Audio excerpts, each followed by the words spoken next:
사실 이 방위비 문제는 트럼프 대통령의 좀 독특한 문제이기도 하죠. 뭐 다른 대통령들도 올려달라고 했지만 적정선을 찾아왔는데요. 트럼프 대통령의 협상의 방식을 보면 왜 이렇게 밀어붙이는지가 느낌이 옵니다. 트럼프 대통령이 대통령 되기 전에 쓴 트위터에 여러 건 올라갔는데요. 트럼프만의 황금률이라는 게 있습니다. 황금을 가진 사람이 룰을 정한다. 라는 게 트럼프 대통령이 아주 여러 차례 말했습니다. 지금 누가 힘을 가졌느냐? 물론 우리가 많이 도와주고 있다고 하지만 주한미군 주둔으로 가장 많은 이득을 본 사람이 어디냐? 하면 뭐 우리나라죠. 뭐 미국도 이득을 보긴 했다고 하지만, 그리고 중국 밑에서 가장 큰 미군 기지가 지키고 있고 중국에 대한 사실 비수 역할을 할 수 있는 것도 주한미군이지만, 어찌 됐든 우리가 지금까지는 주한미군이 있어서 그 평화 배당으로 국가 경제를 개발할 수 있었고 하기 때문에 그런 겁니다. 트럼프 일기 시절에 트럼프 대통령을 보좌했던 사람들이 그 칼럼을 쓴 적이 있습니다. 그 칼럼에 적나라하게 나오는데요. 이제 피해값을 낼 때가 됐다는 겁니다. 미군이 70년 전에 3만 명 넘게 전사하고 피를 흘려 지켜줬다. 그러니 그 피해 배당금을 이제 우리에게도 달라.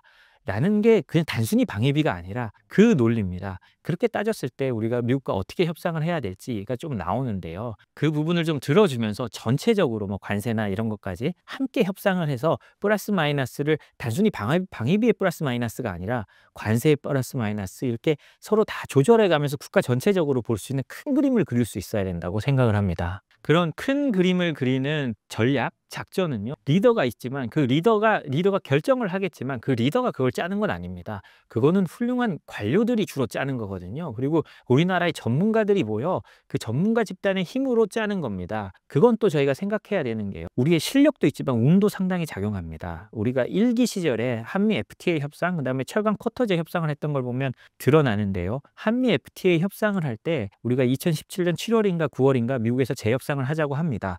그때 한국 측 협상이, 그다음에 김현종 당시 통상교섭본부장 뭐 이런 분들이 미국한테 어떻게 이럴 수 있냐 강하게 의견을 제시합니다. 그래서 미국 사람들이 너무 열받아서 그 협상장을 깰까도 생각을 했어요. 그렇지만 동맹이니까 앉아서 얘기를 다 듣고 나왔는데 그 이후로 서로 진전이 없어서 협상을 오랫동안 안 합니다. 다음에 3월 정도까지 거의 안 하고 뭐 물밑 협상은 하겠지만요, 거의 오랫동안 서로 갈라져 있다가 그 당시에 바로 트럼프 대통령이 철강 관세를 때리겠다는 발표를 합니다. 그러니까 한국에서는요, 아 그러면 우리 FTA 협상 업차입할 거 요 철강 관세 쿼터 받고 이거를 타결하자라고 해서 협상에 들어가고요. 그래서 우리나라는 그때 철강 관세 쿼터제로 철강 관세 면제를 받는 부분이 많아집니다. 그렇게 해서 우리가 그거를 풀었는데요. 우리의 전략과 운이 맞아 들어간 지점이죠. 그래서 우리는 그때 한국에서도 아, 이 협상 되게 잘했다라고 평가를 받았고요. 우리는 지킬 거 다 지켰다라고 했는데, 재밌는 점은 그렇게 했을 때 미국도 우리가 이겼다라고 선언을 합니다. 왜 그러느냐? 미국은 이렇게 판단합니다. 아, 그래. 관세 매긴다니까 결국 쟤들이 움직였구나.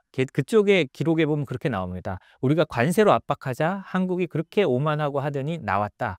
그래서 우리가 해결했다라고 하고, 그래서 우리는 철강을 주고 뭘 받았느냐? 미국 픽업 트럭 관세 20년 유예를 받아냅니다. 왜냐하면 미국은 픽업 트럭이 굉장히 중요합니다. 미국 자동차 회사들이 세단이나 이런 데서 경쟁력이 떨어지기 때문에 거기서 거의 수익을 내지 못하고 픽업 트럭에서 수익을 내서 미국 자동차 회사들이 이익을 내고 있거든요. 이 픽업 트럭의 수익이 떨어지면 미국 자동차 회사들이 적자를 보게 되고 뭐 해고가 되는 뭐 노동자들이 많아지게 되는 겁니다.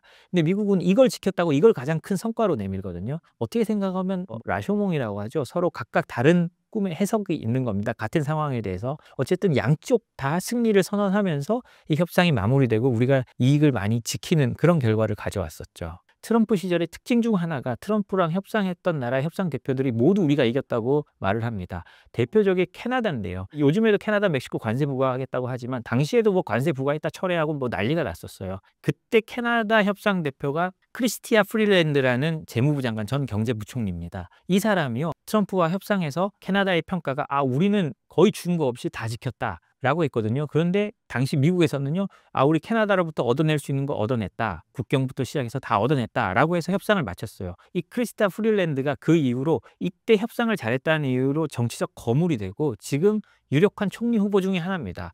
유력한 총리 후보 중에 하나가 된 이유도 내가 하면 트럼프랑 맞설 수 있다 라는 거를 보여주는 거거든요. 이것도 서로 자기들이 이겼다 라고 하는 대표적인 협상이라고 할 수 있습니다.